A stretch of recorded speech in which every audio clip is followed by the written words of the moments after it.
We are live. Welcome back. You are in tune to Eats, Beats, and Rhymes. Brand new 2023 New Year. Who do you got? Brand new episode for you guys. Man, it's good to be back. Listen, we're here to talk about some stuff today. We're here to talk about the rage of the town, the rage of the internet at the moment. We had to talk about the Long Island Sound. We're here to talk about Keith Murray's The Most Beautifulest Thing in the World debut album against another Long Island great, Craig Mack, against his debut album, Funk the World. Eats, Beats, and Rhymes. Make some motherfucking noise. Yeah. We're talking debut albums. We're talking Strong Island. We're talking 90s. It's going to be a great night. Let's go ahead and get down to it. Let's go ahead and start out on the East Coast real quick. Had to start our Long Island representative first real quick. My man Ike Infamous in the building. Sir, we're talking Long Island's some of the greatest out of your neck of the woods. We're talking 2 debut albums. Who do you got? Yo, listen, first and foremost, LI all day. LI versus everybody, right? Right? And that's what it's about. And even better, this is a Brentwood and CI. If you know, you know. Brentwood and CI are right next. They're literally. Now you want to get the gangs involved. Literally. Yo, I'm repping and holding down Craig Mack, man. Oh, I did not expect that. Okay. Brentwood LI, baby. Let's go. Brentwood LI, baby. Down. Like that. If you know, you know. Back. If you know, 1,000 degrees. Rest in peace to the legend. Rest in peace to the legend. Let's start that off correctly. Right. Let's rest in peace to Craig Mack one time. Go ahead and keeping it moving across the room. Let's go all the way to the other side of the country real quick on the West Coast side of things. My man, the real cool Breeze. Breeze, what's going on, sir? I'm going to go with Mr. Keith Murray on this one. Oh, Keith following Murray. the trend, whatever was trending on Twitter this afternoon. I see. There you go. Listen, it's no 96 degrees versus 1,000 degrees. You know what I'm saying? It's no secret. Keith Murray is all the blaze right now. Let's go ahead and take it on down to the east side, coast side of things again, over in Jamaica, Queens. My man DJ Scantastic, aka Baba Midi Scan. What is going on, Playboy? We're talking 2 legendary albums. We're talking a lot of heavy producers on each one as far as classic producers. Who do you got? I'm going Mr. Baba Z, man. Keith Murray, man. Oh, Just what I figured. Just what I figured. Shout out to my man DJ 45, man. Shout out to my man, DJ listen, 45. get the Long Island representatives in the building. Get the goons in the building. Keeping it Queens. We're gonna go over to my man Triple C from Queens. Triple C, sir. What is going on, man? You know, I gotta do it. I gotta go with the Get Lifted, man. Oh snap! You don't even smoke. Look at this. He don't even smoke, ladies and gentlemen. Here he is. All right.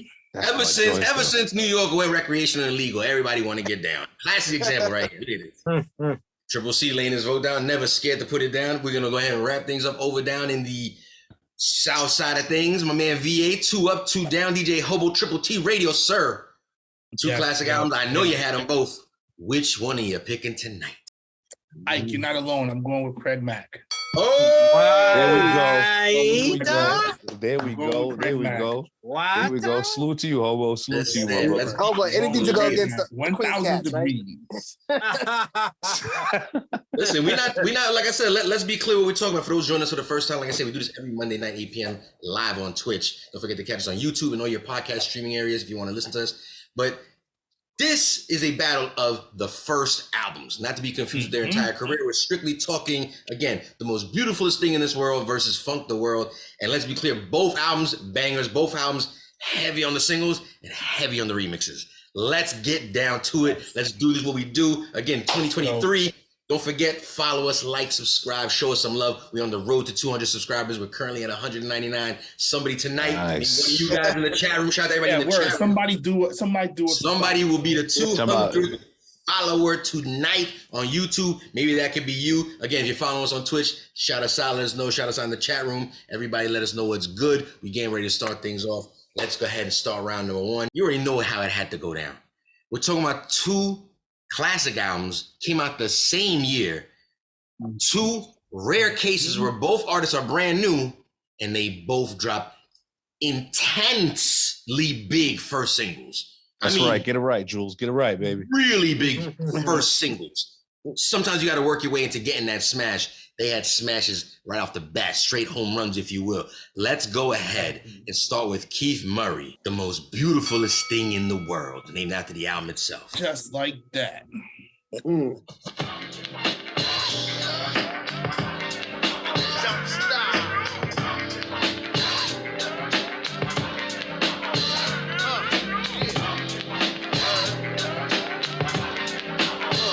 This shit was too smooth for a guy to rap this hard on it.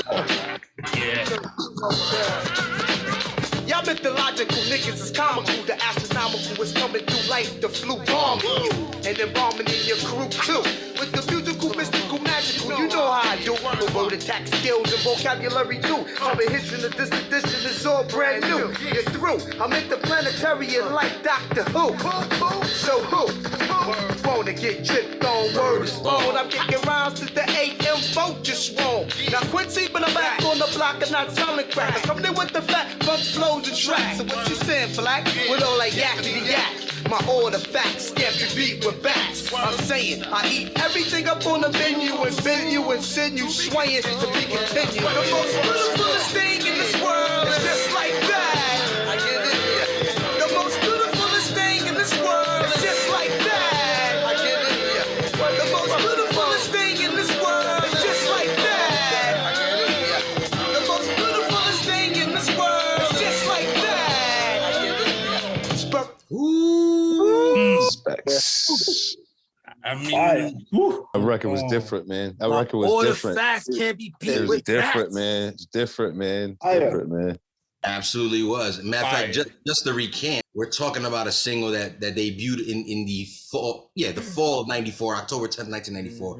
It ran heavy that whole winter, and it ran through the summer, if I'm not mistaken, pretty much. Yeah. Absolutely. Absolutely. That joint ran. Absolutely. I At- remember at the- seeing, sure. I think I remember seeing Keith Murray's black, the Lexus coupe riding through the hood. The one that I can Foxy see was that. in. The one that Foxy was Probably. There's a very good chance. To be clear, the most beautiful thing in the world, while it ran through a good amount of time, that time you could have a song last you like months, if not maybe even a year. in. Yeah. This You're song better, ran yo. through the summer, because I remember being summertime, still hearing that shit heavy. Mm-hmm. But in that same summer, we got to hear the debut of another gentleman off the Long Island that dropped a song that is legendary, just as the one that we heard right now, but took over the summer with a little song called Flavor in Your Ear. Mac, I don't even understand how they didn't understand you. On that Mary joint. Yeah, kick that old robotic, futuristic. Jetson. Yeah, well, just like Uniblab, robotic kicking flab, or flavor bitter batter, chitter chatter, madder than the Mad Hatter. I bet you buy shit, come by fatter. I got the data, turn your body into antimatter. And just like a piece of sizzling, you'll fit inside my stomach with the eggs and grits between. The king is what I mean. My man, get a cup and put some change inside your hand. Now hold up. Let's make it sufficient. Everybody, let's agree that MCs need a tissue. The folks, my only issue. I bet your mama miss you, and I bet the Mac take off like an MX missile. No more you whining on the charts climbing as I make the phone kicking out more harder than a diamond. And if you didn't know who's rhyming, I guess I'm gonna say Craig Mack with perfect timing. You won't be around next year. My rap's too severe, kicking mad flavor in your ear. Here comes a brand new flavor in your ear. Time for new flavor in your ear. I'm kicking new flavor in your ear. Max, brand new flavor in your ear. Craig Mack. Let's make 1,000 degrees. Too lazy. man. Hold it for me. You'll be on your knees and you'll be burning back and please. I forgot how much I really enjoyed the original. Yeah. And Yeah. even so, Yeah. conditioned for years to keep hearing the amazing remix that we all know about, featuring Big, Rampage, LL Cool J, Busta, that we forget that we're so used to that intro from Big that I forgot about that, just like you and the blood. Like, and I remember being so amped hearing this shit on the radio when it used to come on. Back then, you had to find stuff you wanted to listen to on the radio. And I just remember like seeking this record on the radio. I was going to ask the question eventually. You knew it was coming up at some point. Who do you got? Chat room, chime in. Post up in the chat for those in the chat. Yo, Let's get a Nerd Chris shout to the general Nerd Chris. Please get a poll going if you don't mind. Pause. I got a pause. Shout to Nerd Chris. Absolutely. Shout to YZ in the chat as well. YZ is in the building. I'll go. Oh snap! Okay, go ahead. I'm gonna pick Flavor in Your Ear for this one. Oh shit! I'm gonna pick. I think as we all know, these are two monster records. Yeah. But I think Flavor in Your Ear, it edges it out just a little bit, only because of again, I'm going into my DJ bag, and like I know I'm gonna get a different response. I could get a pop response at this point by playing Flavor in Your Ear. You know what I mean? So for that, I'm gonna go Flavor in Your Ear. It's the I think the more impactful overall bigger record, in my opinion. All right, the better single. I mean, I didn't label it that way, but they're both singles. But I feel either way, Flavor in Your Ear is your vote. DJ Scanlon's getting the first to put his vote down. We're talking about the first singles off each project. If you don't know, now you know. I'm gonna put my vote in too, man. I'm gonna put my vote in too. I'm going with Flavor in Your Ear. Flavor in Your Ear in this one. Yeah. Vote against the grain. What happened? You shaving that way? Now you shaving wait, the other way? Wait. Ain't no shaving. He always said. No way. What you talking about, baby? What you talking about, bro? Oh, that's right. No, you are Team Craig Mack. My bad. My bad. See, look. You ready now, I'm just ready to attack anybody at the beginning of the year. there's. I mean, stay alive, please. Scan just said it though. Like you can't. There's nothing to say wrong about either record. You know what I'm saying? At all. It's just I kind of knew what Scan was saying, but I didn't realize it, because when you hear the Flavor in Your Ear, you can hear like 2 or 3 different songs or remixes that was made off of that record. Just that the influence of that Flavor in Your Ear is just the best way to put it. You know what I mean? So fair enough. Ike putting his vote down. Flavor in Your Ear got 2 votes right there. I'm just glancing over at the Twitch chat room, and I see Nerd Chris going for Keith Murray. Let's not forget that most beautifulest thing in the world. I mean, it's one of the longest titles as far as an album or a single in the world. Let's be clear. And it goes though. It does. What is it about that record that had us going? I don't know what he's saying during the verse because he's going so fast, but I'll stick around for the hook. It's a really dope record for sure. But I think that Flavor in Your Ear, the original, will go, and we won't even talk about the remix, because I feel like the remix was also better than the Most Beautiful Thing in the World remix as well. Just the way that, because Keith Murray, you kind of heard of Keith Murray before because he was on the Eric Sermon joints. I know Craig Mack was on the joint with Mary, but this record for Craig Mack just sent him through the roof, man. Right. Through the roof, bro. Yeah. Nobody, girls was talking about, how his face was all jacked up and whatever, but still, man, like that. That record like propelled him to like legendary status. So just off of the strength of that, you can't deny that record did more. And your vote is Craig Mack, absolutely. And for the simple fact that he's coming out of Brentwood, Long Island, that's EPMD. You know what I mean? That's Eric and Parrish, Eric Sermon, Parrish Smith. You know what I'm saying? So. When Craig Mack, there's an EPMD relation on both sides. And when Craig Mack was to get that notoriety to start a Bad Boy, you know what I'm saying? Like you can't deny the impact that had at that time. You know what I'm saying? I heard Craig Mack could have easily been a member of the Hit Squad early on. He was basically a roadie for EPMD around the time. Yeah. His first on Sleeping Bag Records, I'm not mistaken. Sleeping Bag, yeah, it was on Sleeping Bag, which was the EPMD label that they initially came out on. So the Long Island, is it a Long Island? I think it's a Long Island based label. It might have been a Long Island based label if I'm not mistaken. Either way, I'm not sure.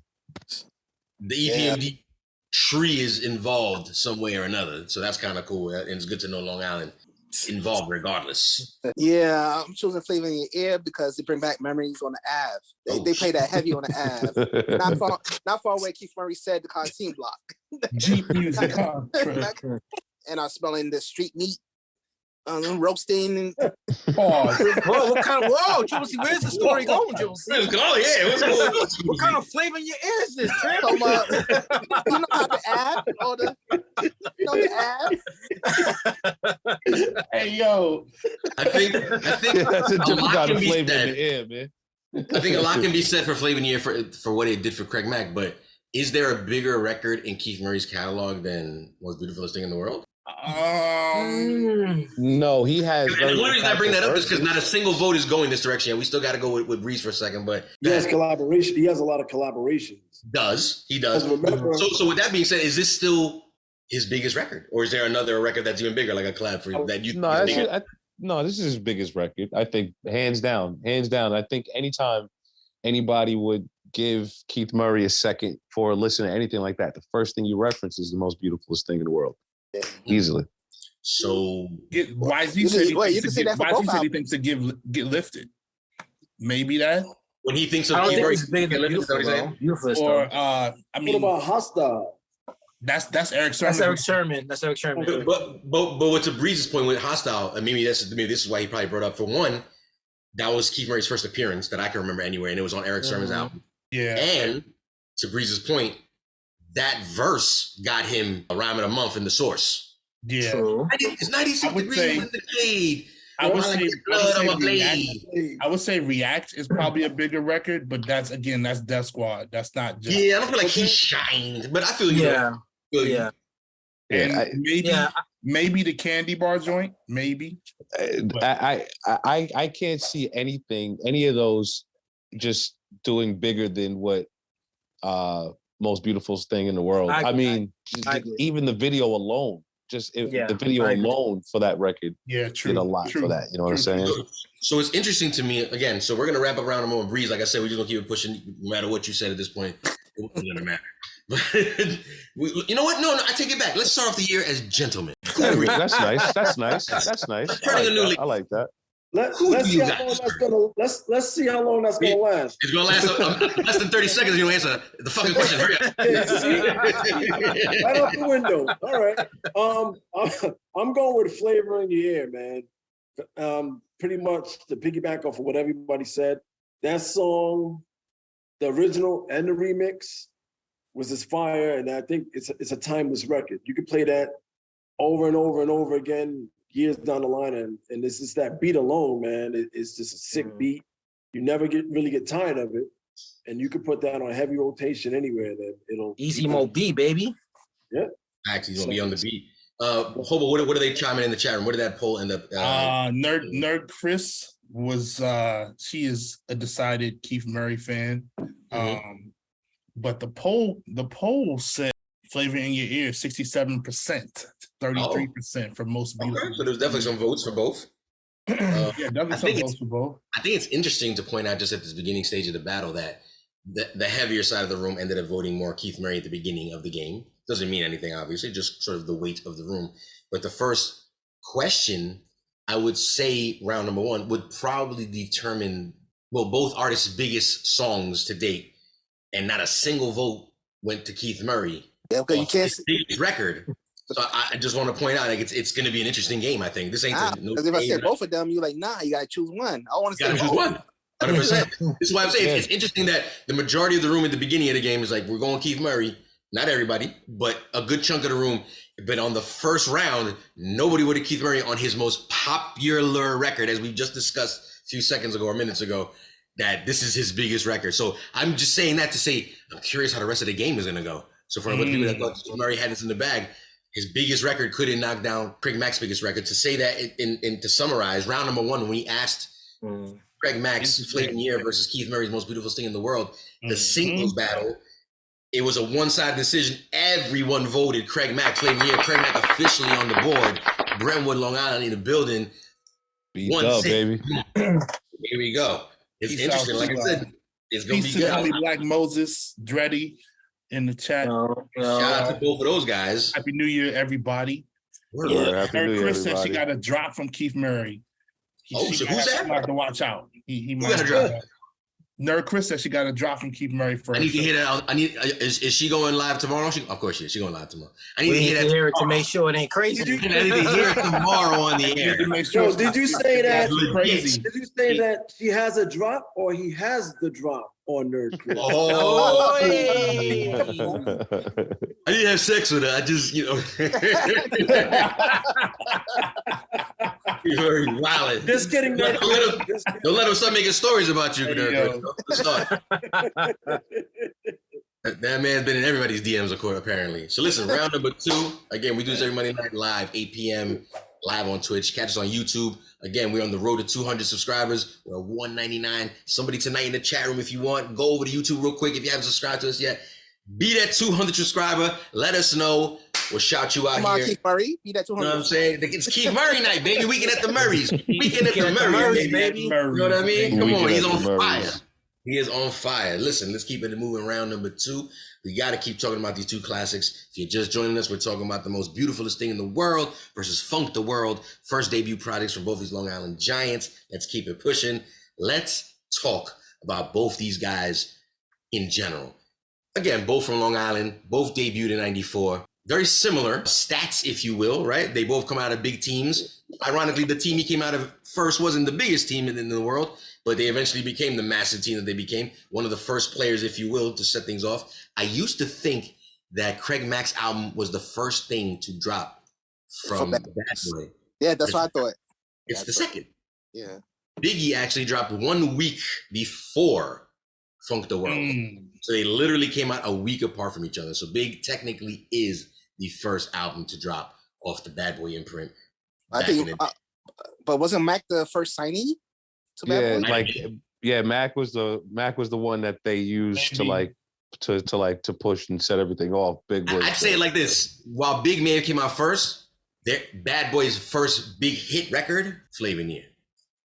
That's Bad Boy's first hit record. I think anything can be established off that record in terms of budgets and extra money to do all types of shit for Big and everybody else down the line based on Flavor in the Year.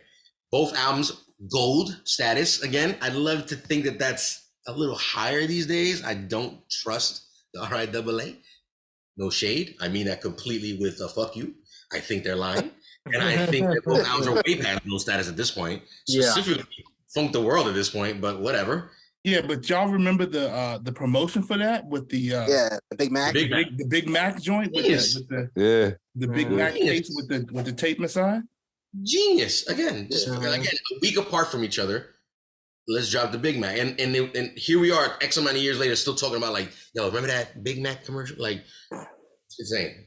So there you go. Both guys came from big camps, big crews. Both got gold status on their debut projects. But then you have the fact that they're both from Long Island as well. The yin and yang, if you will, those kind of interesting. When we move on to round number 2, I wanted to ask, let's talk about both these guys' flows. Who had the better flow? Was it Keith Murray's offbeat, super futuristic, funkadelic, space vibe kind of flow? Or was it Craig Mack's also funkadelic, but also futuristic, but completely slower and more drawn out? I felt like Keith Murray flowed more. I felt like so speak on it, Church. So you're setting it off. So who had the better flow in your opinion? I felt like Keith Murray. Craig Mack, I think his flow sounded like the drunk uncle on a cipher. So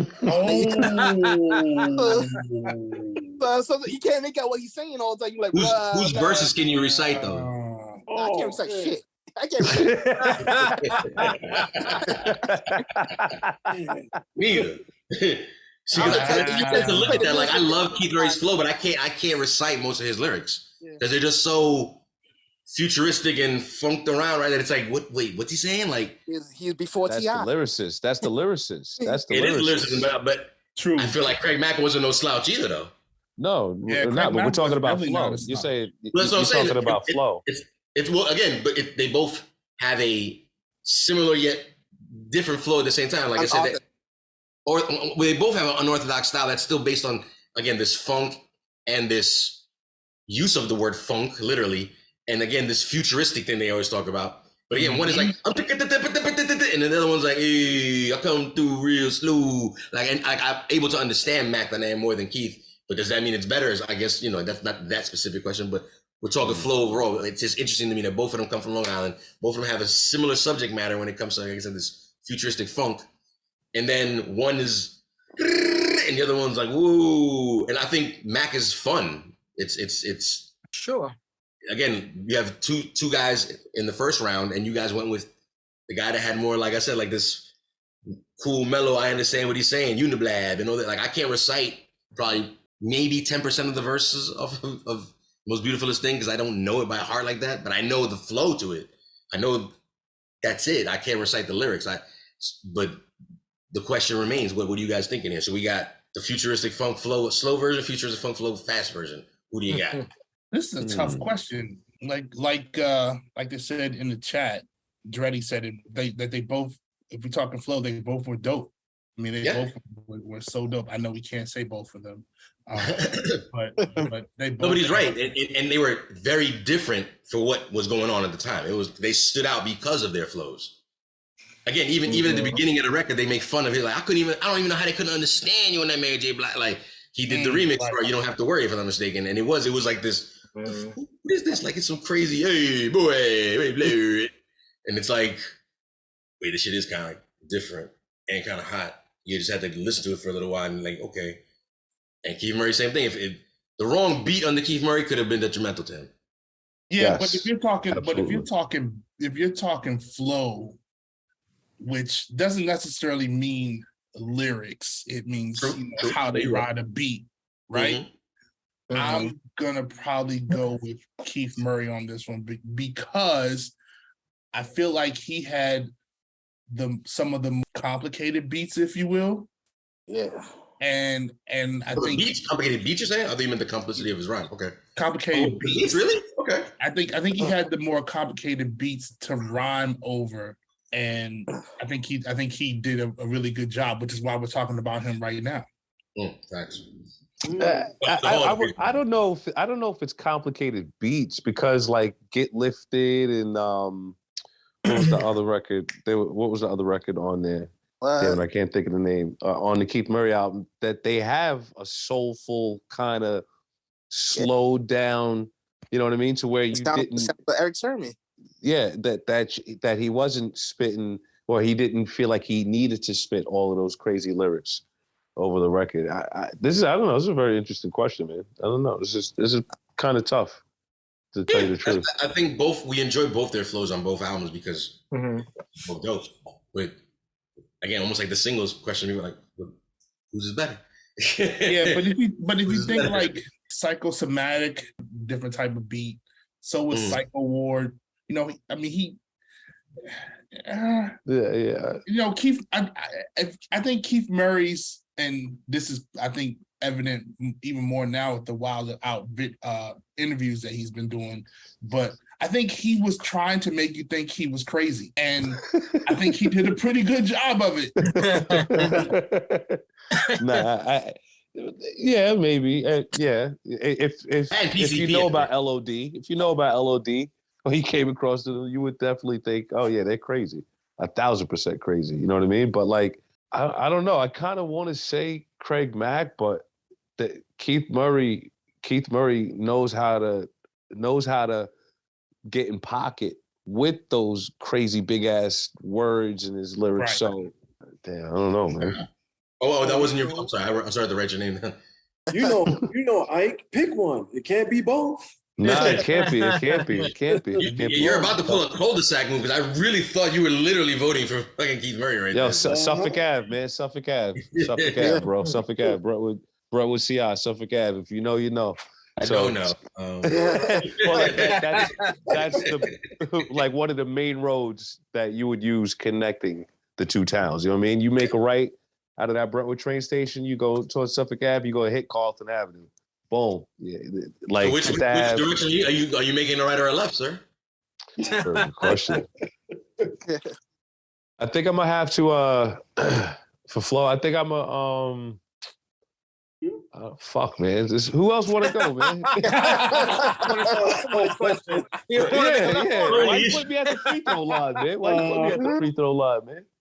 The more that was enough. You gotta come outside. I gotta come outside. Yeah. You know what? Step off that porch. Come on. I think flow wise, I think I'm gonna say Craig Mack, even though I think there's more verses of Keith Murray's that I might enjoy just for how he flipped his lyrics. You know what I'm saying? But I think I might have to say Craig Mack on this one. Fair enough. Putting it that really holding that Brentwood flag. To Yeah, this was tough though, man. This one's tough though, man, because like on 4, 3, 2, 1, you have so many different references to think about Keith Murray's flow. You know, well, keep in mind, pocket. But you got to stay limited about these albums, right? You got to about Psychosis, other gems on. You got to stick to those. I mean, the career that they both have after these albums, you know, is another story. But be clear, this was the introduction to both these guys. Mm-hmm. And again, people didn't miss. So when you got your albums of '94 that you're, you know, sort of rumbling through, and whose album were you popping in, you know, in your tape deck at that time, right? More because of flow reasons. Who wants to go next? I'll go. I'm going to say Keith Murray. I think if you listen to his flow on different tracks, I know we're talking about this album, but just different tracks. I mean, he could just kind of switch it up fast. He can switch it up slow. He can. I mean, he just has so many different things in his arsenal as far as just how he approaches. The way Keith rhymes, he throws passion to those words. Yeah, yeah, right. He does. But you know, energetic. Yes. And I know I chose him, but he is borderline MOP with the yelling. Whoa, where's this thing coming from? It's like right on the cusp. It's not the same. There's a lot of aggression. There's a lot of aggression. There's a lot of but aggression. He's not young even in the videos. Even in the videos, there's a lot of like. Yeah, but let's keep it real. CI, baby, CI. That was the style back then. Also, everybody was aggressive. Onyx was aggressive.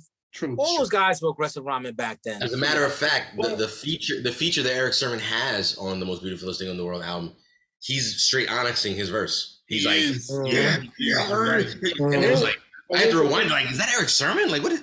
What? And here's the thing too, man. I would say, and we already touched on this. Like the thing with Keith Murray, he was just using big words, and some of the words that he would use. Like, wait a second, let me go to the dictionary or the thesaurus. I feel like he was using them in the right context, though. Yeah, no, he was. Did. Absolutely was. Absolutely was. So it he wasn't just throwing big words just to throw big words. He wasn't throwing big words. It was definitely used the way it was supposed to use. So it was definitely used appropriately for whatever he was talking about. But it was just the skillfulness of how he used the words. And it was just like, damn, this dude is like a street dude, and he's using these big words, and he's using it to tell a story, or he's using it to kind of like this. He's fronting. He's fronting. He cut school to go to another school to learn the words. Damn. He may have did that, Triple C. But yo, fellas, let's appreciate it though, because think about the complexity of rhymes now, as opposed to the level of rhymes back then.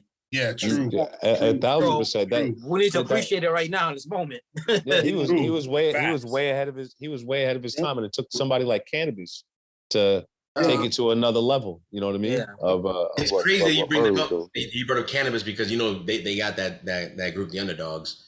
But even doing my research again when I was listening to Keith Murray today and watching videos specifically, I couldn't help but see a similarity between him and Cannabis, even in terms of the delivery, which is almost what Hobo was saying, and almost to what Scam was saying. Like it's aggressive MOP-ish, but it's not literally loud. They're not screaming. It's just very aggressive. And Cannabis fell into that same category. And I'm like, Keith and Cannabis are very similar in that. DMX is aggressive. Yeah, true. Yeah. But he'll bark really loud though. Like, that's still kind of loud. But again, that Keith Murray flow. So we got 3 votes in the system right now. We got Hobo and Cool Breeze voting for for Keith Murray's Let's Talk the Flows question, and then we got Ike voting for Craig Mack on Flow. Who else is going next? I got Murray, bro. Oh snap! Scam putting it there. Keith Murray. We got one more to go. Actually, at this point, it might. Well, you know what? Go ahead, Triple C. Speak your mind. I'm at the Hobo. You said what now? I went at the hobo. You ain't go out the hobo. Yeah, I did. You did? What'd you say? I chose Keith Murray. I thought you changed the bong water, man. I did. Hey, Clearly he didn't, Ike. Clearly he didn't, Ike. he used Like I figured this was gonna be later, like the 4th or 5th round. We in round 2. Or maybe it's that bomb by Z. That bomb. Bob Bozzy. What else you could be? I'm not even gonna lie to you. This cheap ass fucking Bluetooth that I'm using. Right. There was times Scan used to say answers back in the day too, and I'd be like, I didn't hear you. And like I look at the footage and I see him trying to say it, and I'm like, it didn't come through. But fair to put his vote down. We are talking round number 2. We decided to talk about 2 classic debut projects and who had the better flow in it. Talking the most beautifulest thing in the world by Keith Murray up against Funk the World by Craig Mack. And on this particular round, we look like majority of the room, but not all of it, has leaned over to to Keith Murray side of things. So the most beautifulest thing in the world now, getting on the boards, officially 1-1 at the moment, officially tied up. Long Island looking real good right now. Be proud. Always. Shout out to Project Elevated in the chat. Appreciate you for checking in. Yeah. Shout out. Listen, let's keep talking. Let's keep playing music. Again, Keith Murray, Craig Mack, Long Island's finest. It's only right that we talked about their debut projects, 1994. What a year to be alive. I feel like you should be making more noise for LI. Like if this was thank you. I thought it was just me, DJ. I thought it was just me. But see, I wasn't trying to step all over the, the person speaking. I'm not trying to talk all over the records, but like I said, this is Brentwood CI a lot all day. You know what I mean? You can't have hip hop without I'm trying to be on the videos right now. Know what I mean? I'm trying to be all in the video. Word. All in the Zoom, all up in, all in the chat room, all up in the chat room, But fair enough. I give him his letting us know how he feels here. We're gonna again keep it moving. Talk about these 2 classic projects. We got to keep playing music. Let's go ahead and talk about some more music featured on each project. Let's talk about the classic against another classic. Again, both these guys sort of the same but opposites. Let's talk about Keith Murray's "Get Lifted" versus Craig Mack's "Get Down." Can you dig it? Ooh. Okay. All right. Okay, here we go. This is a good battle. Did there? Yeah, wait, baby, mom. Got a long intro. No, I love this intro. Take something back a little bit. Like I'm here. I want to hear that. Boom. Now who got the flame that comes to dime a dozen that keeps them buzzing, thinking that they fat when they bustin'? Welcome to the world of Mac, or Mac. We use more like saying that you them shit like packs on. I'm incredible, better eat the best one. Cause I does what I do. I fake the roof off of soft sucker, super smacking, knocking full effect. Mic check 1, 2. I'm a rain forever, rain like bad weather, rain like whoever never. You can't bite my style, cause my style ain't a style that is a style, so I can go buck wild. Bet you figured you got more funk for flow, it ain't so. Flavor in your ear, let you know. Now I'm about a second from the hook, look, strap your rap book. Before you get your wet style shook, can I get down? Get on down. Can I get down? Get down. Another dope remix. Can I get down? Who's scratching? I think that's DJ 45. Who's scratching like on that? Super Nintendo. I think that's my man DJ 45. Scratching on that for real? Yeah, I believe. Man. But I would have to check credits, man. Shout out to my man DJ 45. Whoever that is, I ain't seen him in a while.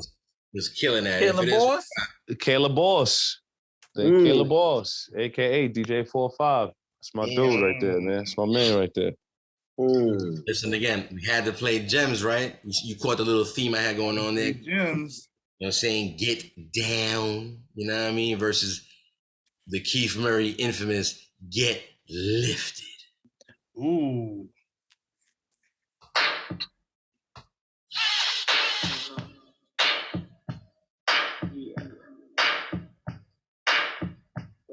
Fire up this funk.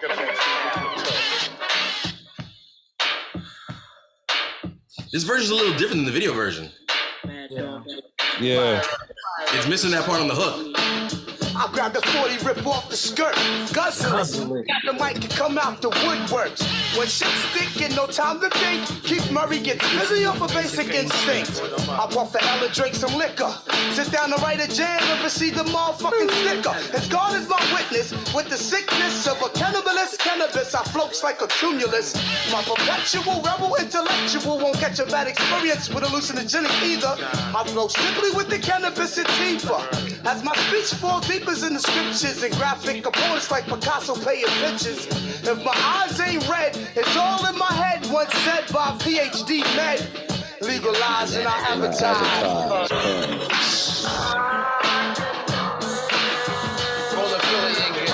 People make the world go round. Lay back, hypnotized with the funky sound. Where's that part? That's the remix. That's the remix. That's the original, technically, because the remix is a whole other beat. Still fire though. It's such a well-known breakbeat, right? Yeah. Like, he still kills it though. Yeah. What's that? That's from the Heartbeat. Heartbeat, right? What is that? Is that that's Gwen McCrae, right? I believe it's. I believe McCrae, it's. right? Yeah, I believe that's who it is. Again, get lifted versus get down. Who do you got? Yeah, that's exactly. Yeah, I think that's exactly who it is, Scandals. I think that's exactly who it is. Got you. Damn, this is hard. This one is hard, man. It depends, man. It depends, man. If you in a Suffolk County, if you out here in LI during the summer day, you know what I mean? Chilling. I'm talking gang politics. You could be if you were saying. if you were in Brentwood backyard and the CI backyard, and you smell that bud going around, you definitely play and get lifted. You know what I mean? But the Get Down, that Get Down record, that was a huge record for Craig Mack. Huge record. Huge record for Craig Mack. Yo, huge record. Dreddy in the chat brings up a good point. He said, what did he say? I lost it. He said, if you were bringing could only bring 45s in the club, which one would you bring? Out of those two? Ooh. Out of those two. I can't answer. I know which one I would bring. I know which one I bring. Well, which one would you bring, Scan? I'm bringing Get Lifted. Is that your answer? I obviously, right? Yeah. So I'll go there. Yeah. I think it's actually interesting, this question, right? Because in the first round we picked that single, and then this time I'm picking this single, which is like, it's slower now, but it has a different vibe. It's funky. It's relatable because you know the breaks also with the record. So it's almost a cheat code, so to speak, also with it. So and that first verse to me is also legendary. So just based off of those reasons, I'm going for this one. Wouldn't have anything to do about your younger years drinking a 40 and ripping skirts off. Yeah, no skirts I get ripped. I don't think any of us are drinking 40s anymore right now. No judgment. I stress the early days, the younger I days. mean, I'll even go as far as saying before maybe. you were allowed to legally drink age. Yeah, of course. Right. Yeah. Of course. Just guy wasn't there. Yeah, man. So listen, Scam being the first one to put it down, talking about Get Lifted. If he had a 45 battle to do or a party to do, he'd bring this 45 instead of Get Down. Does anybody else feel opposite? Does anybody like Get Down by Craig Mack? I like it, but I'm choosing Get Lifted. Oh, Triple C? Listen, The Get Lifted? What's up? can't explain it. I just like it more. Is it the B maybe? Like I said, just like the recognizability of that sample to a certain degree because it's been used so many times. You can say both of the lyrics and the way he described the ripping the skirt off the bear, and we all did that. Bunch of alcoholic, pot smoking. Right. Yeah, I was heavy. I was heavy on the drinks back then. But Stereotypes. Stereotypes of a black man. Yeah. They were brown liquor drinks. I'll attest to that. They were. Yeah, I would see. I was in college when both of these records came out, and they both have their place in different scenarios, man. That's the really thing. do. They both have their place in different scenarios. I feel like Can You Get Down is like the party. Were you at the frat party with it? I feel like at a frat party, well, it depends. If you're at a frat party that was more diverse, you would probably play Get Lifted. But at the party, like where people were dancing, I feel like you're playing Get Down. Absolutely, you're playing Get Down. Absolutely, you're playing Get Down. You know what I'm saying? I feel like you're playing Get Down. Get Lifted is while people dance to that record, it's more of like a chill, drink, smoke, hang out. Let me roll up another one. People's record. More of a kickback. Yeah, exactly. It's more of a kickback. But then Get Down is probably I would say it's a club record, but it's definitely a dance record. Dance, I really like. Does that make it the better record? I don't know. That's what I'm trying. This one here is just, it's strictly preference.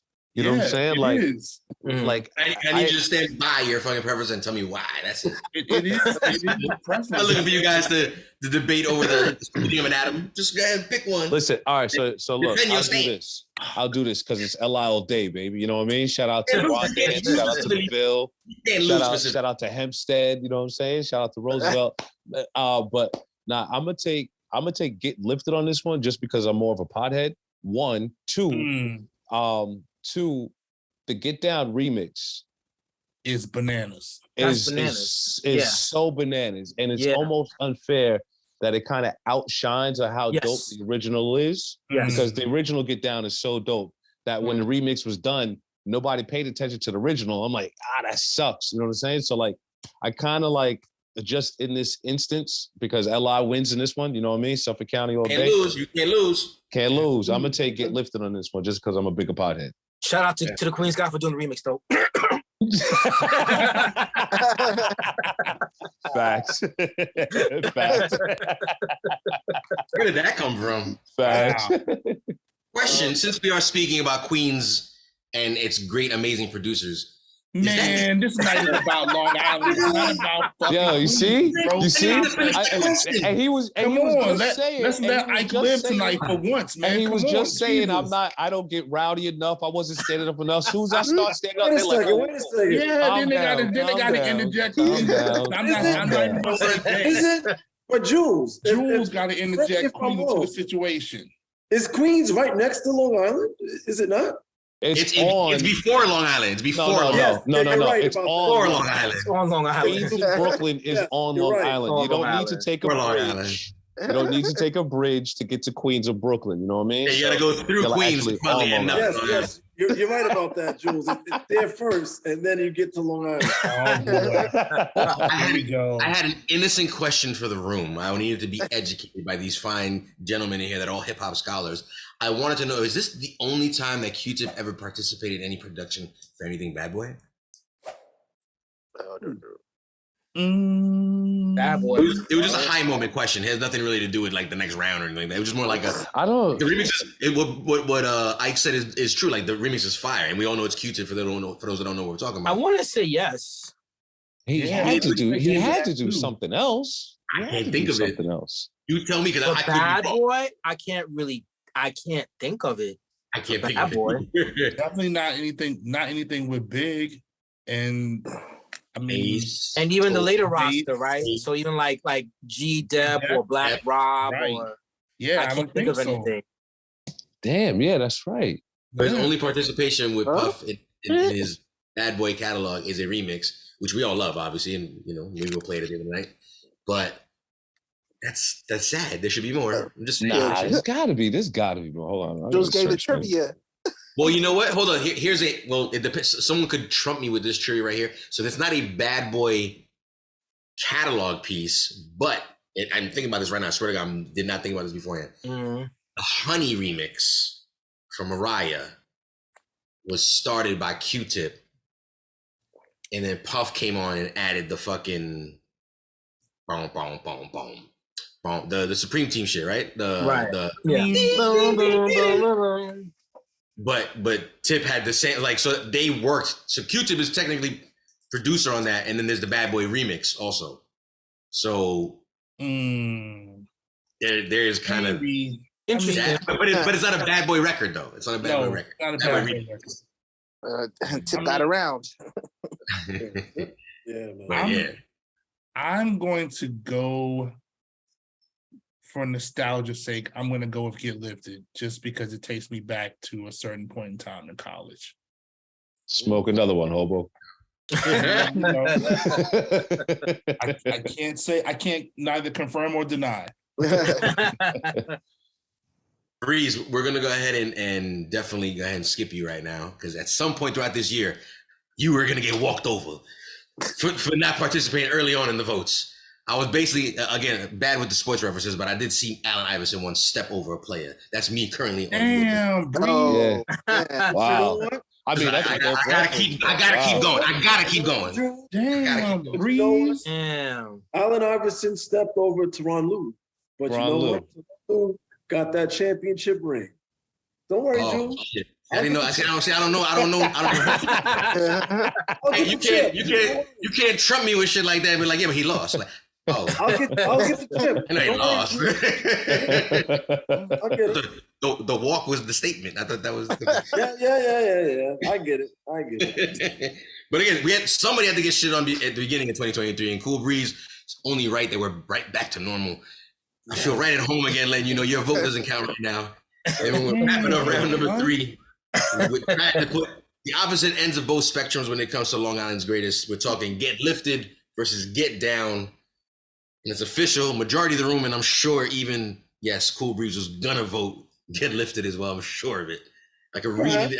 I can see them. I read the vibes. Is And that that your basically policy? Huh? not at all. No. Okay, Can we talk about Get Down, the beginning, the intro? That shit was hot. It's so long. It's like the 30. It's almost like a minute long or some crazy shit like. I wish he used it for another track. I wish he did too. True. I wish he did too. To be honest, I wish he I did. do too. With that being said, we decided to put those 2 tracks against each other. Majority of the room all voted one side, which was Keith Murray Get Lifted. Keith Murray on the board once again. It's Murray season. Like I say, Keith Murray 2-1. 2-1. Keith Murray on the board. Most beautifulest thing in the world. All right. Oh, shit. Keith Murray riding high right now. Pause. Was anybody in the chat room saying anything different about Get Lifted or Get Down? I think they all kind of went with Get Lifted. The poll was slanted in favor of Get Lifted as well. So it was a good track. Yeah. It was. It is a good track. Excuse me. It is a good track. It is a good track. It's a dope track. Speaking of what that track is, we many a time already throughout the beginning of this night have mentioned production a few times. Let's talk about production on both albums. Round number 4 on both these classic albums. Production was predominantly handled, by a few different producers on both projects. Let's talk about the Beautifulest project right here. Executive produced with production as well by Eric Sermon, Redman, and then you also had Busta doing some production on there as well. Kind of interesting. Busta doing production that early on in the 90s. And an individual by the name of KP as well. So kind of interesting on the producer side of things. Apparently, when you look at the track, let's say Eric Sermon takes on the bulk of the production, at least half, if not a little more, of that particular album. And we move on to Funk the World. He did. Again, he delivered another banger. I mean, he's Eric Sermon. He's very slept on. We have to give that man his flowers. Then we move on to Funk the World. Funk the World, again, similar to the setup on The Most Beautifulest Thing. Most of the production handled by bulk of it being by Easy Mo B, the classic, the legendary Easy Mo B. If you know, you know. Handled majority of Bad Boy production at this early point, and they're both, Big and Craig Mack's careers and first albums. So we got Easy Mo B, you got Puff obviously doing some help with the production as well. Rashid Smith, aka Tumbling Dice, and then you got Craig Mack. It says Mack when I'm assuming it's Craig Mack. When it says Mack on the production. Assumption. Pretty fair, I would think. You know why they wouldn't just want to add a Craig in front of it. But regardless, Mack did the other half of the production of the album. So we're looking at, like I said, a lot of production done by a lot of in-house and a lot of limited outside producers. Very similar to what was going on at that time, where you would have sort of a one producer situation in-house most of the time. That is the production talk on both these albums. So let's talk about loosely, to a certain degree, Eric Sermon versus Easy Mo B to a certain degree when we talk about the bulk of the production. Whose production, even if it's outside of both those guys and everybody else that I just mentioned, had the better production for their project? Was it Most Beautifulest Thing in the World versus Funk the World? Let's talk production. Who do you got? All right, I'll go. Although I like Easy Mo B, I'm a fan, but I'm going with Eric on that album. Yeah, I prefer the production on Keith's album more. I feel like Craig Mack's.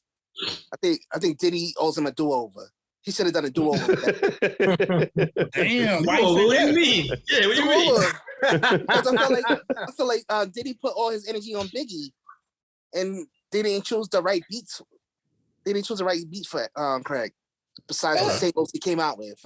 I mean, for the whole yeah. You don't like making moves with Puff? That's all right. Making moves, y'all. That's all right. You know what I'm saying? I'm talking about. Wow. It could have been better. The album could have been tighter. But with production. Fair enough. I mean, you're allowed to stand on that hill, Triples. He's stand on it proud, Triples. So don't let them push you off that hill, Triples. I mean, I don't know, Trip. I don't know. Breeze, I'm looking at you early. Speak on it, Breeze. Who do you got? I'm gonna go with Keith Murray on the production side of this one, man. Keith Murray, sir. Keith Murray. Okay, so is it an Eric Sherman thing, or is there another producer that stood out to you? No, well, I mean, you know, Eric Sherman is always that camp, Eric Sherman and with Redman. And you know, definitely Eric Sherman's beats rarely do they miss. And I think he has a good ear for Keith Murray's flow. Especially at that time, that era. 100%. And I think anything that Eric was doing with Keith, as far as like the production stuff, he's not gonna like let him down, because that's like his little brother, so to speak. Right, so he's right. Gonna make sure that anything that he was giving him is coming out fire. So That's true. Yeah, he couldn't miss that time. See, now you said that better than Trip did. Oh, I'm harsh. You said that better than Trip did. I mean, So- I feel like, and Dreddy brought up a good point. Kind of, I guess, echoing. Well, he brought up a good point that Eric Sermon was like the soundtrack for hip hop at that point. Like he was really digging, like he said, like Dreddy said, but Puffy was kind of taking samples from the 80s or whatever. So that goes back to my point of like the more complex beats. So, here's my question. I'm taking this from Jules. Who do you got? Oh, you're the host now. Wait. Right. You gotta go heavier on the who. Who do you got? Who do you got? All right. We'll get there. Yo, even Mac wasn't even happy with the rollout with his album, man. He wasn't real happy with that. Who? Mac. I mean, listen. He knew Bad Boys could have done better. I mean, there's so many things you could say. There's a lot you could say. You know, we're talking about an era when hip hop was not 24/7 at that point. There's a lot that can be said. Might have been, maybe it might have actually been 24/7. I think it might be safe to say that Biggie got the better beat selection from that time period. But in all fairness, Biggie was a better MC. Yes. Yeah. So if you're gonna go on deserving, then Biggie deserved the better beats. I was just gonna add one more thing to this conversation, Jules. But I mean, Easy Mo, B, and Tillman and Dice and those guys were no slouches producers either. So no, that's not the at thing all. too. It wasn't like you're talking about B-list guys. You know what I mean? And what I was gonna add too, and I think all of us can kind of chime in on it, but like sometimes what you as an artist may pick from a producer is not what the label has in mind sometimes. So you're picking one set of beats to work on, the artist is picking a whole different set of beats. And then sometimes, and Jules will know, sometimes you have to convince the artist to get on the beat. Yeah. You know what I mean? So we don't necessarily know, for sake of argument for the conversation, what Craig Mack was picking between and what Puff was forcing him to get on, where Big, we know that he had maybe hotter beats, but we don't know what the conversation was that chose them to pick, what they picked. Right. Fair. In my research that I've learned through the years, whatever, in stories that have to do with the production that came for Ready to Die and Funk the World, I think you have to take into consideration Big was the new kid on the block. He was young. I don't know how old Craig Mack was when his album dropped. He was definitely older than Big. And like I mentioned earlier, he was also a roadie for EPMD at one point in time. He dropped a single years prior to this Funk the World album that ever came out. He was already in the game making movements. So for him even having half of the production on his, you could almost look at probably the album is probably his album with Easy Mo B production, and that made the new Funk the World. It's almost like his demo with the addition of Easy Mo B. There's Easy Mo B, as you mentioned, was no slouch. He was A-list producer at that time. Oh, for sure. He was giving Big A-list production. He was giving Tupac A-list production. He was giving, obviously, Flavor in the Year A-list production. Like, you know what I'm saying? Like, his list is extensive. Both guys had different approaches to their projects, I think Craig Mack probably stepped to the situation like, this is my first album. I have a lot of say in my first album. Like, I've been doing this for a minute. I dropped a single. I've been signed. I EPMD. I this. I that. I sleeping bag. Let me do what I want to do. I got a demo. Like, we'll bring in, of course, A-list guys like Easy Mo B. Fine, cool, and it's like, okay, and that's the project you get. You get that, and it's a good project. You got someone like Big getting the same producers to a certain degree, and then whatever relationships he has with people like Lloyd Finesse and like that outside that kind of studios, which is like that. The Primo relationship for that. Her Craig wasn't an easy guy to deal with. Rest in peace. I just he wasn't like, he knew the business, and when you're trying to be the new guy, people don't like that. They want to rip you off, and he wasn't trying to let people rip him off the bat. You know what I'm saying? And respectfully, we heard about that, but like with Rakim, when we heard Rakim wasn't easy to work with, also. Exactly. Well, Rakim, I think, was because he was just a genius. Craig, like I said, imagine just being around for a while, and it took like maybe 5-6 years for you to finally like get your situation going. You're like, I've been seeing things for the last 5 or 6 years. Like, I kind of, not brand new. I'm not a guy off the block that's like, this is it. Like, you got to listen to what I say. It was kind of like, no, I gotta. Like, I bet you he got that deal. Like, you know what I'm saying? Like, I bet you he got that fucking deal from Bad Boy. And I like, but in all fairness, though, like, I know, Jules, I think this is a point that you were trying to make, and Dreddy made it too, that, artists choose their beats. But, I mean, obviously I don't. He picked his own beats. I think he Eminem himself. Yeah, but do you think so? Or do you think Puff was like, nah, use this? Because at that point, Puff had a lot. I will say that Puff said use this, because if you think about the two singles that are the legendary tracks that we know Craig Mack for, they're Easy Mo B, and Puff brought Easy Mo B to the table. Be clear, Puff's fingerprint is definitely all over it. I also think Puff, again, knew, respectfully, if this makes any sense, like I said, Craig Mack probably had more experience in the industry than Puff did at that time. If that makes any sense. That makes sense. Not in terms of like how to move or break records. I'm not talking about that. Right. At that time, it was just about like already. He had a record out already. He had a record out already. You're running around. You didn't even put nothing out. I already put something out. And I'm ready to drop my album. You're getting a situation like Craig Mack, if he wanted to, could sort of attribute the situation and be like, I was giving this young little nigga a chance too. Puff was not the guy yet. Remember, Puff got fired. You know what I'm saying? Like, it wasn't no like, I'm on this journey. They were like, bye. He managed to, work out a situation, prove that it is what it is. But Bad Boy is built off Flavor in the Year. It's built off that. So I think just that little bit of respect, like, you know what? You can do what you want with your album. Because Flavor in the Year single dropped when? How many months before the album? Let's see. If we're talking about Flavor in the Year, it says July 31st, 1994. And the album dropped in September.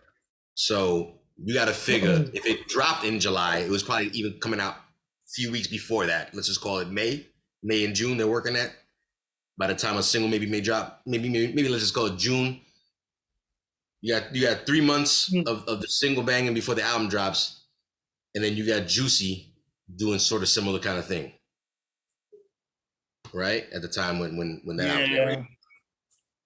Yeah, and I don't. They didn't make a Juicy remix. They made a Flavor in the Year remix. True. And with everyone on it. Everybody. Good point. Yeah, I was gonna say, I don't think that Juicy was a bigger single than Flavor in the Year. It wasn't. I think Flavor in the Year was a huge single. Yeah. There's probably people alive today that probably think that's a Biggie record.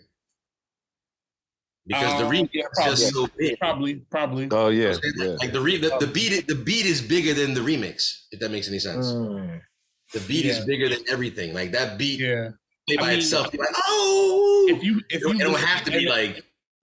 The unfortunate part of that is, you know, in this culture of DJs only playing like a verse and a hook of a record, you don't even get to the Craig Mack verse sometimes. People play. That's why I said earlier, I loved hearing his verse. Like, I loved hearing his verse. It was like, that's refreshing. I haven't heard it in so long. Right. I was like, and I missed his hey off beat kind of flow, because I really feel like he was trying to step it up in the Flavor in Your Ear remix, because he was. Yeah, because he had so many. Well, everybody was on that. You got Busta, all around, like sharp blades everywhere. You got Busta on it too. Yeah, Rampage, LL, the return of that. You had top level hip hop MCs on that record, bro. Clear the return of LL. The return of LL. The introduction of Rampage and the return of LL. It was an interesting record. And again, that's what Puff did for fucking Craig Mack. You know what I'm saying? I think without that Puff fingerprint that Dreddy was talking about in the chat room, we would have got a list of songs that were just like sort of his, like songs like the intro, Project Funk the World, the songs like That Y'all, songs like Funk with the Style, Real Raw, and Welcome to 1994. Easy Mo B brought in some more flavor. He brought in When God Comes, which is a really interesting record. Which is a dope record. That's a dope record, man. Yeah, very dope record. Very dope record. Mainline, Judgment Day, Flavor in the Year, obviously. You got Get Down. Like I said, everything that he was supposed to do when they say, listen, we got the budget to get like one or two guys, you know, say, who do you want? Don't even matter. We're bringing fucking Easy Mo B, make it happen. And he gave him joints, and like two of them shits. The fuck out of here. So with that being said, does that similar story occur for Most Beautifulest Thing in the World? Does any record make it stand out, you know, sort of that kind of way compared to Funk the World? Because we got 2 votes in for Eric Sermon's side of things, if you will. I'm going to take my, I'm going to put my vote for Craig Mack on this one. I think like after just all of us talking about it or just hearing everybody what was being said, I think the Craig Mack album collectively sounded together and better. It had its sound. You know what I mean? I'm not like on the most beautiful thing, on the most beautifulest thing in the world.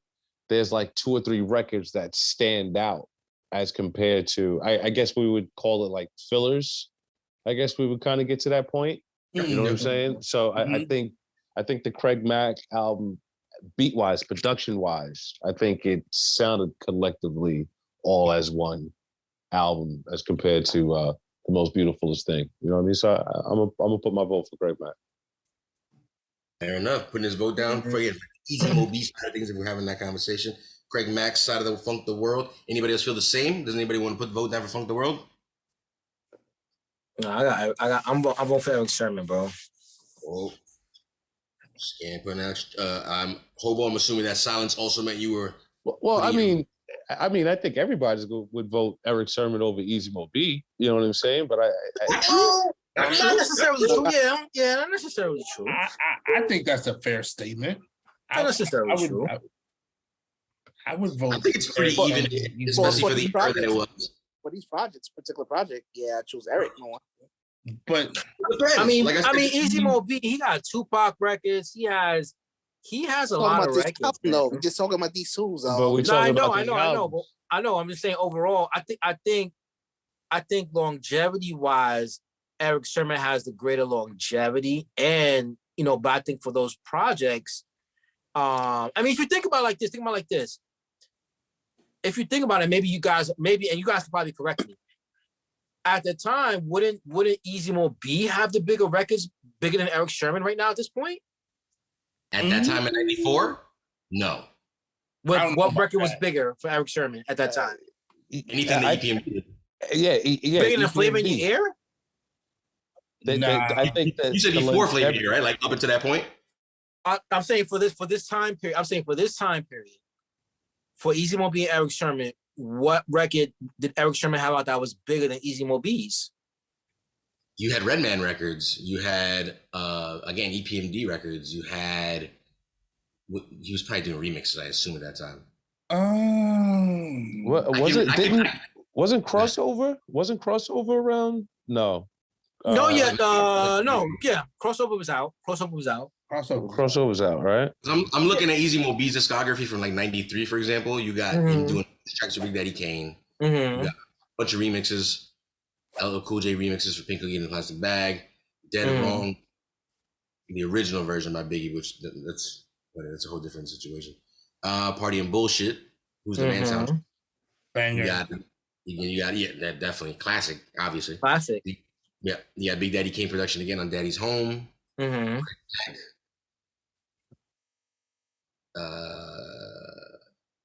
Craig Mack's second project, Crystal Waters, The Brat, Freddie Fox, Heavy D and the Boys. But that was before this, no? It's weird because this is also so this is all '94. I'm reading right now. Heavy D and the Boys, Nothing But Love. Then you got Biggie, Ready to Die. And then you got Public Enemy, the Music in Our Message album. Didn't he do Black Sugar also? Easy Mo B, or was that a collab with Pete Rock? It's like there was something here co-produced. Heavy D and the Boys, Black Coffee. Black Coffee, Black Coffee's Easy Mo B. With Pete Rock. It's just co-produced by Pete. Yeah, co-produced by Pete Rock. Yeah. I got love for you. You might be right. You might be right there, Scan. I mean, Pink Cookies in the Plastic Bag, Getting Crushed by Buildings is a very dope song. Yeah, you might be right. But Eric Sermon, you said, hold on, I'm looking at Wikipedia. You might be right about that, Scan. I'm just saying at that moment in time. Like just your resume for the year. You know what I mean? Like just resume for the year. I'm not saying, we know. Yeah, but that shouldn't dictate what happened about these two albums right now. But no, back. We'll see Bring It Back's like talk about this bullshit. It was like, fuck your conversation. Don't give a shit about that. Oh, damn it. He hit you with the glove. Pop, pop. Right. So P gave Eric Sermon real quick up until that point, as Scan's point that he was trying to make. He had all, not all, but he did a good chunk of EPMD's early production, anything Hit Squad related. So K solo stuff also. Redman's stuff, obviously. A couple of tracks on Boss, if you remember Boss. A few tracks on, if you remember Illegal. His own solo album, which made noise, introduced the song Hostile, for example, that featured Keith Murray. Yeah. If you remember that record as well. And he also did a bunch of production on Shaquille O'Neal's album, The Shaq Diesel. At least right. The song Vushnikins. He also did Knuckleheads. And then he did a bunch of other remixes, Heavy D, Jodeci, Shades of Lingo, Blackstreet, Keith Murray's album, Shaquille O'Neal's second album, Shaq Food, The Return, Redman, There's a Dark Side. So up until that point, I think they would have been kind of even. I think it's kind of even to me. I think it's kind of even. Resume for the year, I think it's kind of even. And I still would have gave it up to Eric Sermon even more just because he also rapped. Easy Mo B can rap, but he don't rap no more.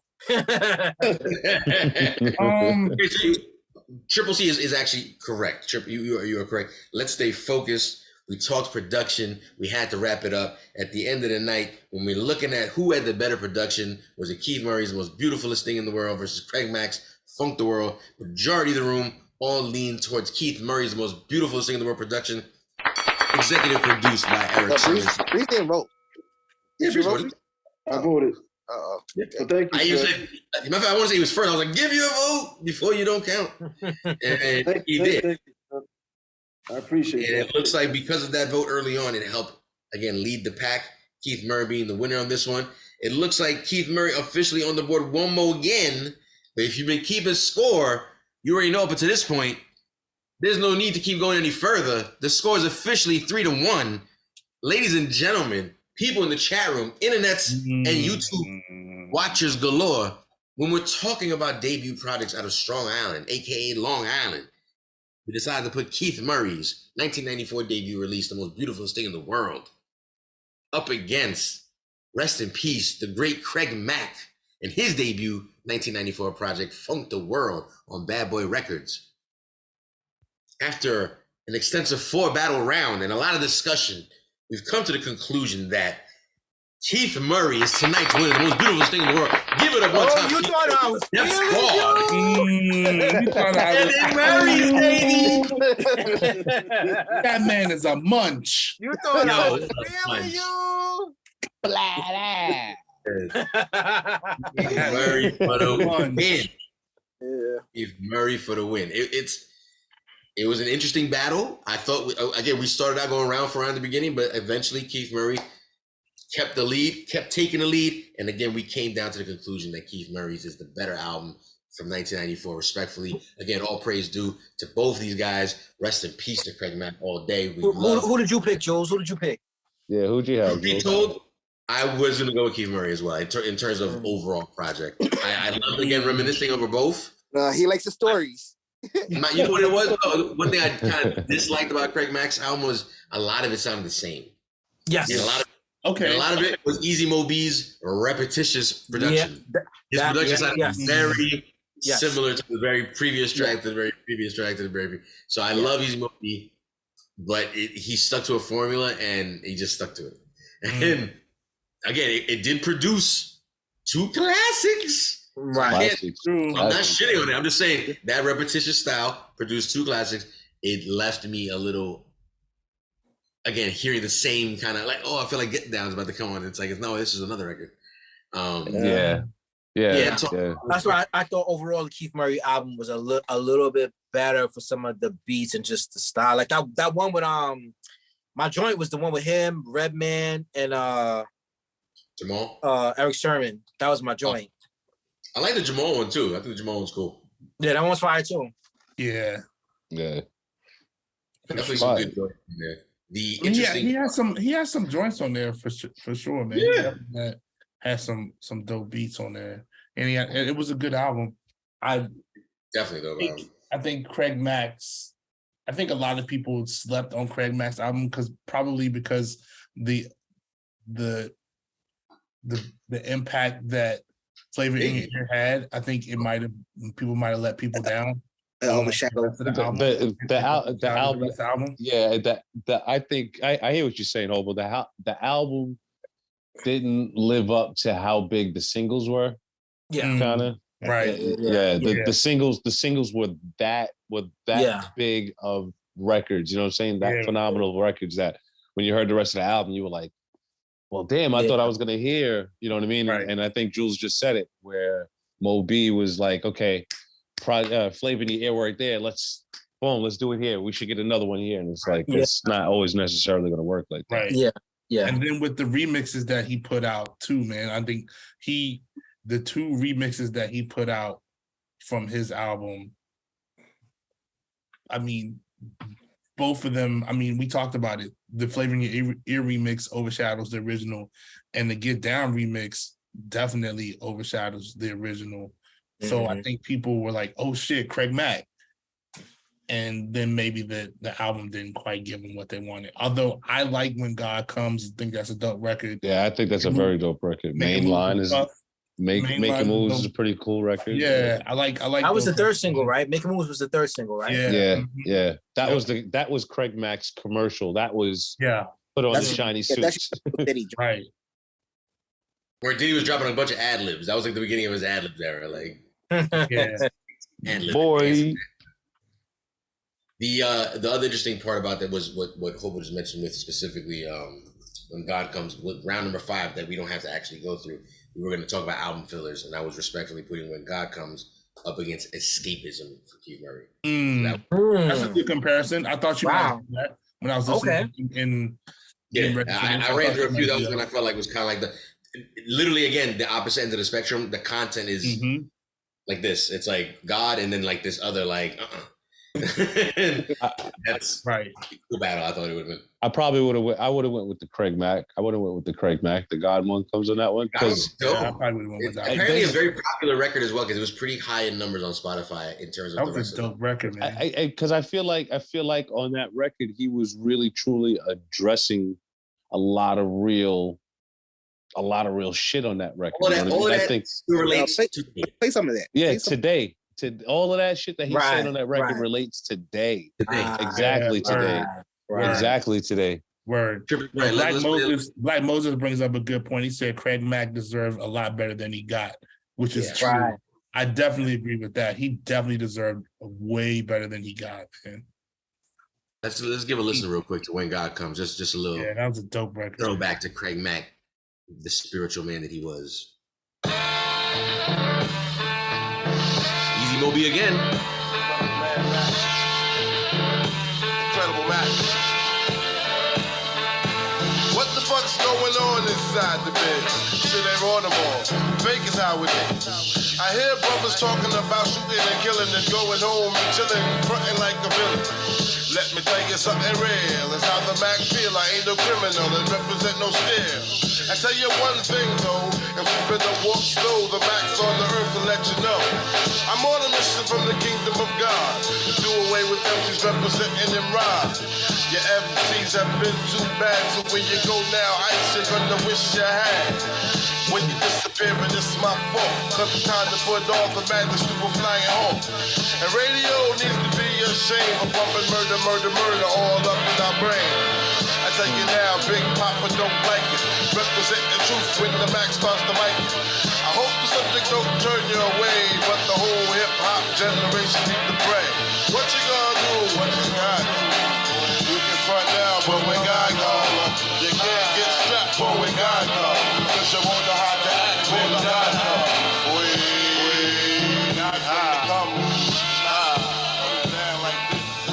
Was that a subliminal shot at Big?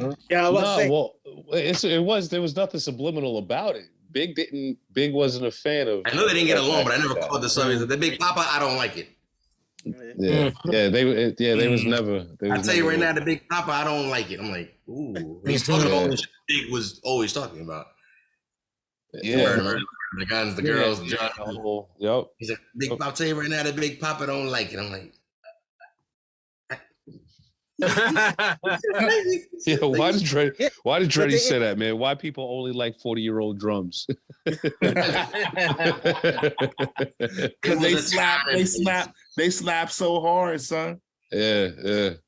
I think in the Notorious movie, it wasn't in the movie, but I heard Notorious came up to Craig and said, yo, we got beef, we got static. Who did? Biggie. Oh, word? Yeah, I heard he came up to possible to find out if there's any issues. And no, I didn't. I know, like, from like what I remember, from what I can remember, it was just, I think it was more or less like a what, like Big looked at him like whatever, you know what I mean? Like Big was just a sharp new kid, like who's this old, you know what I mean? I think it was more or less like that. I would perceive, if I remember correctly, it was more or less along the lines of that. Like, yeah, dude, you've been around here forever. I know what you did with Eric and Parrish, but boom, you know what I'm saying? Like, I think it was more or less like that. So just the whole, like, yeah, whatever Craig is doing is whatever he's doing. You know what I'm saying? It would have been that record versus Escapism by Keith Murray. High as a motherfucker.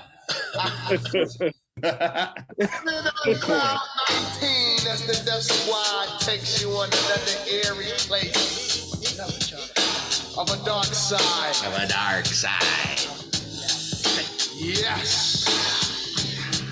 I escape from the world to show niggas that my style is superb. For what it's worth, I'm getting off planet Earth, but I gotta redefine gravity first. So I figure I get my guns down to bust the biggest cap from the demand of the trigger. I'm equipped to dip with This was definitely made for Redman. This was made for Redman. This was not made for Murray. With a face muzzle on the double to NASA to hijack a space shuttle. More anxious than curiosity. I entered the back door with animosity. Here's Murray, searching for the astronauts. Checking my watch, determining the time I had to be out. I found my prey without a second delay. Suited up, strapped down, straight and on my way. For 5 seconds to lift off, I was in the hell. Then I escaped from the world. This is the world.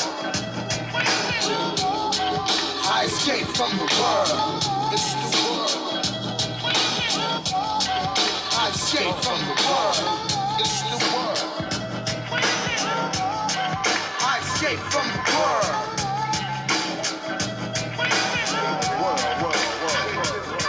So far, I went to a Milky Way and star. Shout out to Twitch is our radio for joining in. First time chatter. What's Shout out to y'all. Shout out. What up? What up? What What up? up? What up? What up? What up? Peace, peace, peace, peace. Listen, we're playing gems. If you're just catching up, we was talking about Craig Mack versus Keith Murray. First albums, it was kind of going down like that. We were just trying to wrap up round number 5. If it would have happened, this is the records you have to choose from. I don't want to actually go through everybody's kind of vote on it because I want to play a little more music before we wrap things up here. Yeah. Okay, all right. Nah, I mean, you know what I mean? We only got a think minute. it's only right. We only got a minute. We got time, Triple C. Don't worry, we got time. We got time. When it comes to good music, we got time. Let's not forget the Craig Mack remix. The Get Down Q-Tip remix we talked about earlier. Aye. Shout out to Damio One. What up, son? Who got to play? I'm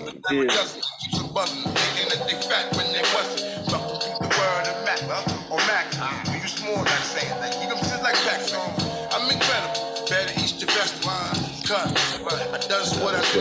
Do it. Soft suckers, smacking, macking. Full effect, mic check 1, 2. I'm a rain forever. Rain like bad weather. Rain like whoever, never. You can't bite my style, cause my style ain't a style that is a style, so I can go fuck wild. Bet you figured you got more funk for flow, it ain't so. Flavor in your ear, let you know. Now I'm about a second from the hook, look, strap your rap book. Before you get your wet style shook, can I get down, boy? Get on down. Can I get down? Can I get down? Get down. You almost gotta increase the BPMs a little bit, just a little bit on this. I need you to bump the BPMs a little bit on this, DJ. We'll have to wrap it up, right? Like Super Nintendo. The mixing was crazy, bro. This is the analog days, and you hear it, bro. Such a huge difference, man. Yeah. We definitely gonna wrap things up over here. You know what I'm saying? Shout out to everybody that joined us tonight. Again, tonight's winner, if you didn't know, Keith Murray, most beautiful thing in the world, winning by a good amount of votes. No disrespect, beating Funk the World by Craig Mack. But the Long Island Stronger winner came out tonight, and we see what it Weekend is. at Murray's. Weekend at Murray's. Weekend at Murray's. If you know, you LI know. all day, baby. LI all day. If you got a ticket, go. It's gonna be a good trick. It's gonna be a good show. You can get in. I want to play one more joint before we get ready to raid out of here. If that's cool with everybody else. We're gonna raid out to Mellow D. Ooh, shit! I just saw a Melody documentary today. Yeah, so definitely stick around for that. I'm a big Melody fan. He's one of my favorite Beat Junkie members. Shout out to Melody. Me too. Oh. You know what? We're gonna go out to him. We're gonna raid out one more remix as we raid out. Keith Murray, Get Lifted, Eric Sermon remix. Y'all remember this? The Green Eye remix. Yeah. Like a power juice. It was on the vinyl. Word up. It was on the single. Yo, Murray. Yeah, copy the radio. I grab the 40, rip off the skirt, guzzle it. Grab the mic and come out the woodworks. When situations stick, you no time to think. Keith Murray gets busy off a basic instinct. I puff the L and drink some liquor. Sit down and write a jam and receive the explicit sticker. His God is my witness. With the sickness of a cannibalistic cannabis, I float like a cumulus. My perpetual rebel intellectual won't catch a bad experience with hallucinogenics either. See, I don't like this remix. As my speech falls deepest in the scriptures and graphic capacity like Picasso painting pictures. I know I'm not on chat room. My eyes ain't red, it's all in my head when said by PhD. Legalize and I advertise. People makes the world go round, lay back, hypnotized to the funky sound, yeah. People makes the world go round, lay back, hypnotized to the funky sound, yeah. People makes the world go round, lay back, hypnotized to the funky sound, yeah. People makes the world go round. This the real deal, not a puppet on my stuff. I get like it's the man in the movie, but Bye-bye. Peace. Peace. Peace. Trip was like, we out.